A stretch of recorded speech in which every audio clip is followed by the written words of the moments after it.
Controversy is erupting in WWE. Jade Cargill just made a shocking claim that Michin's injury was intentional, and Jordynne fired back with the most intense response at SmackDown. What's up, Suplex Rumble Nation? The women's division just got turned upside down, and you need to hear everything that went down. Let's go. Welcome back to Suplex Rumble, the place where we break down the most controversial moments, the biggest storylines, and the drama that keeps us all glued to our screens. If you're new here, smash that subscribe button because you just found the most passionate wrestling community on YouTube. And to all my Day 1 Suplex Rumble subscribers, you know we're about to dive into one of the most explosive situations in recent WWE memory. Accusations are flying, tensions are at an all-time high, and the fallout from this is going to reshape the entire women's division. Buckle up, because this one is intense. Alright, Suplex Rumble fam, before we get to the bombshell accusations and the fiery response, we need to establish the timeline and context because this situation is layered with drama, tension, and controversy. Several weeks ago, during a match on SmackDown, Michin suffered what appeared to be a legitimate injury.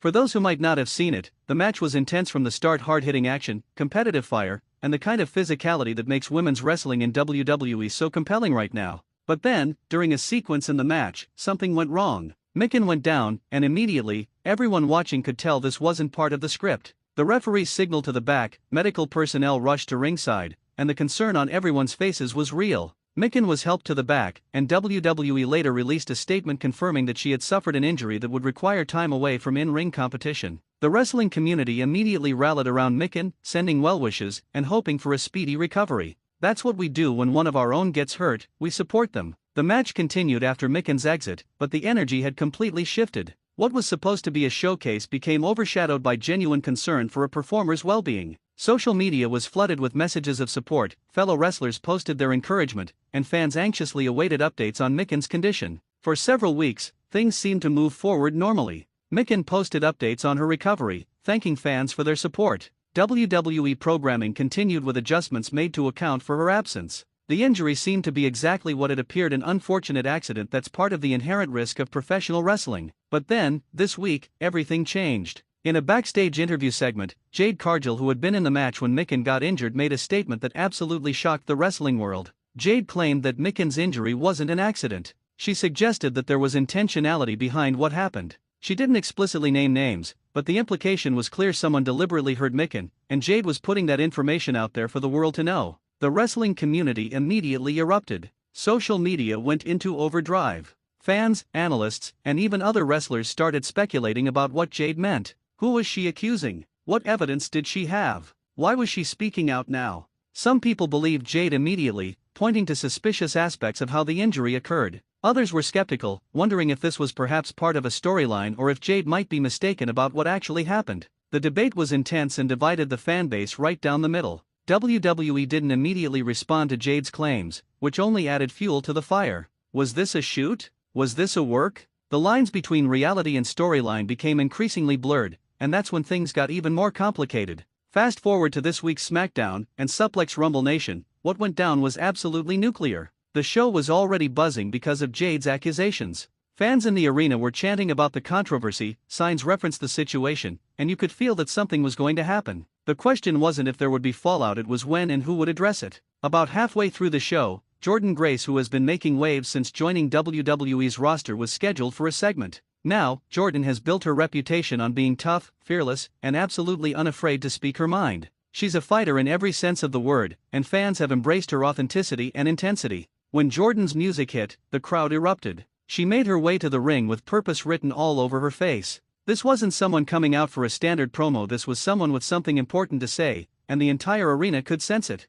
Jordynne grabbed a microphone, and the place went silent. You could hear a pin drop as everyone waited to hear what she was going to address. Would she talk about her upcoming matches? Would she ignore the Jade situation entirely? The anticipation was suffocating. And then Jordynne did something nobody expected. She directly addressed Jade Cargill's accusations, and she did not hold back. Jordynne started by acknowledging the controversy that's been dominating social media and backstage conversations. She said that she's been watching this situation develop, and she's been absolutely disgusted by what she's been seeing, not the injury itself, but the way certain people have been handling the aftermath. Then she dropped the hammer. Jordynne said that if Jade Cargill has evidence that Michin's injury was intentional, then she needs to present that evidence immediately. She needs to name names, provide details, and be specific about her accusations. Because if she can't do that, then what she's doing is dangerous and irresponsible. The crowd was going crazy, eating up every word. This was real talk, cutting through the usual storyline dialogue and addressing something that felt incredibly authentic. But Jordynne wasn't done. She then pivoted to address what she believes actually happened.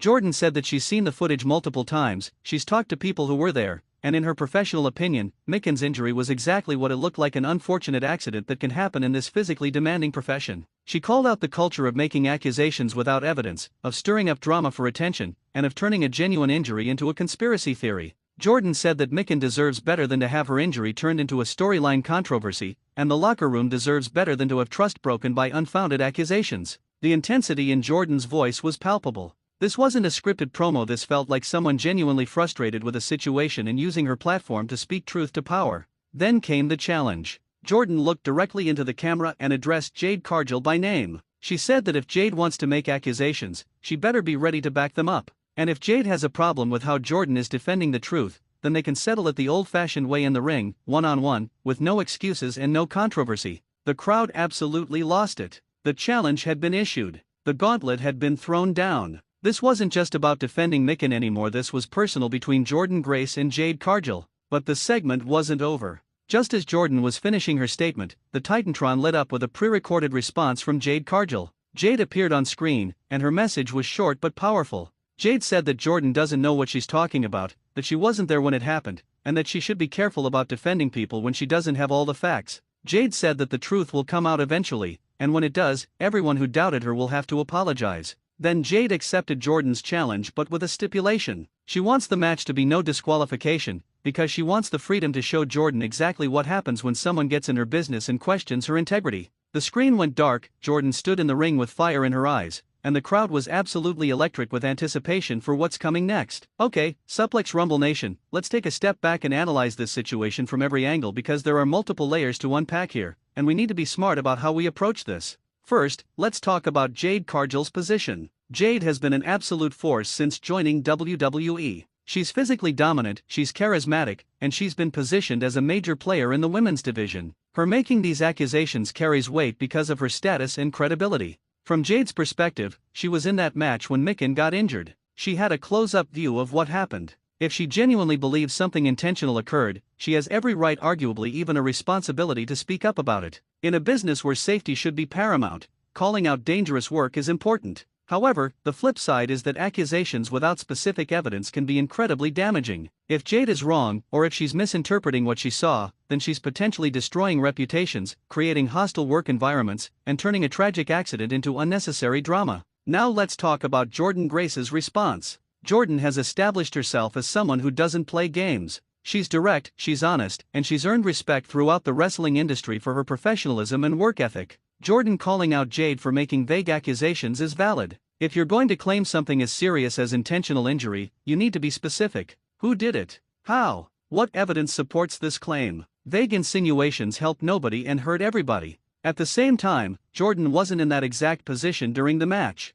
She's defending Michin and the integrity of the locker room, which is admirable, but she's also making definitive statements about something she didn't directly witness from the same angle Jade did. This brings us to the complexity of this situation. In professional wrestling, the line between work and shoot is intentionally blurred. Is this entire controversy a storyline designed to build heat for a Jade versus Jordynne match? Or is this a real backstage issue that's spilling over into television? The truth is, we as fans might never know the complete answer to that question. And that ambiguity is part of what makes this so compelling and so controversial. Let's also consider Michin's position in all of this. She's the one who actually got injured, and now her injury has become the center of a public controversy. That has to be incredibly frustrating and potentially even re-traumatizing. Whether the injury was accidental or not, having it dissected publicly and turned into storyline fodder can't be easy. From a storytelling perspective, WWE has created something brilliant here: genuine uncertainty. Fans are divided. Some believe Jade completely, others support Jordynne's skepticism, and that division creates investment in the eventual match and resolution. But from an ethical perspective, we have to be careful.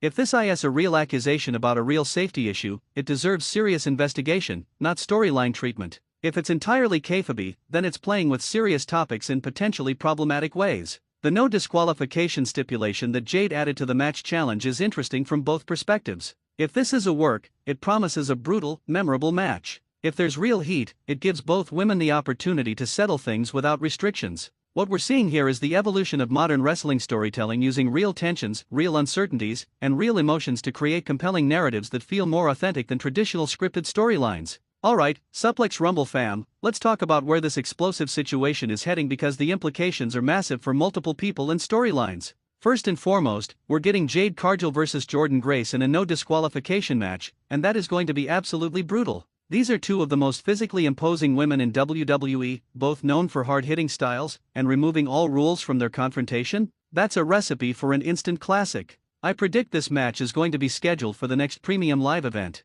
WWE isn't going to give this away on weekly television. This is too hot, too controversial, and too valuable to not feature on a major show where they can maximize viewership and impact. The build to this match is going to be intense. We're going to see more confrontations, more accusations, and probably some physical altercations before they ever officially lock up. The tension is going to build week after week, with both women refusing to back down. I also predict that Michin herself is going to play a role in this storyline moving forward. She's been quiet since the controversy erupted, but at some point, she's going to have to address what happened and potentially take a side. Does she support Jade's version of events, or does she align with Jordynne's interpretation? Here's a bold prediction. I think we're going to get some kind of footage review segment where WWE shows replays of the injury from multiple angles, and both Jade and Jordynne are going to interpret what they see differently. This will keep the ambiguity alive while giving fans more content to debate and discuss. I also wouldn't be surprised if other members of the women's roster get pulled into this controversy. In modern WWE storytelling, individual feuds often expand to involve multiple performers, creating complex webs of alliances and rivalries. Who supports Jade? Who believes Jordynne? Those questions could define locker room dynamics for months. The no DQ match itself, I'm predicting absolute chaos. Tables, chairs, kendo sticks, maybe even some unique weapons we haven't seen in women's matches recently. Both women are going to want to make a definitive statement, and WWE is going to give them the freedom to create a memorable, hard-hitting spectacle. As for the outcome, this is tricky to predict. If Jade wins, it could be seen as validation of her accusations. If Jordynne wins, it could be interpreted as justice for speaking truth. The booking of this match's finish is going to send a message, whether intentional or not. I also think this feud has the potential to elevate both women significantly. Controversial storylines that generate this much discussion tend to raise everyone's profile. Love them or hate them, people are talking about Jade and Jordynne, and in wrestling, attention is currency. Long term, I predict this storyline could run for several months, potentially involving multiple matches with escalating stipulations. First the no DQ match, then maybe a rematch with different rules, possibly culminating in something major like a cage match or last woman standing match. And here's my wildest prediction: what if this entire controversy leads to Jade and Jordynne eventually having to team up against a common enemy? That heel to reluctant partners storyline has worked incredibly well throughout wrestling history. Imagine these two having to put aside their issues to combat an even bigger threat. Suplex Rumble Nation, this controversy has absolutely set the wrestling world on fire. Jade Cargill's accusations, Jordynne Grace's fierce response, and the upcoming no disqualification match have given us one of the most compelling storylines in the women's division this year. Now I need to hear from you because this community thrives on diverse perspectives and passionate debate. Whose side are you on, Team Jade or Team Jordynne? Do you think Michin's injury was truly accidental, or do you believe there might be something more to the story? What are your predictions for the no DQ match? And most importantly, how do you think WWE should handle this situation moving forward? Drop all your thoughts in the comments right now. I want to hear every perspective, every theory, and every prediction. Let's have a respectful but passionate discussion about this controversy. If this breakdown helped you understand this complex situation, smash that like button. Share this video with your wrestling friends because everyone needs to be caught up on this drama. The more we discuss, the more interesting this storyline becomes. If you haven't subscribed to Suplex Rumble yet, hit that subscribe button and ring the notification bell right now. We're covering every development in this story, plus all the other major storylines across WWE and wrestling. You don't want to miss a single update. Coming up on the channel, detailed match predictions, analysis of the women's division landscape, interviews about wrestling safety, and of course, complete coverage when Jade and Jordynne finally collide. It's going to be epic. I'm your host, this is Suplex Rumble, and I'll catch you in the next video. Until then, stay passionate, stay respectful in your discussions, and remember, in wrestling, the truth is often more complicated than it appears, and that's what makes it so compelling. Peace out, Suplex Rumble Nation. Let's keep this conversation going.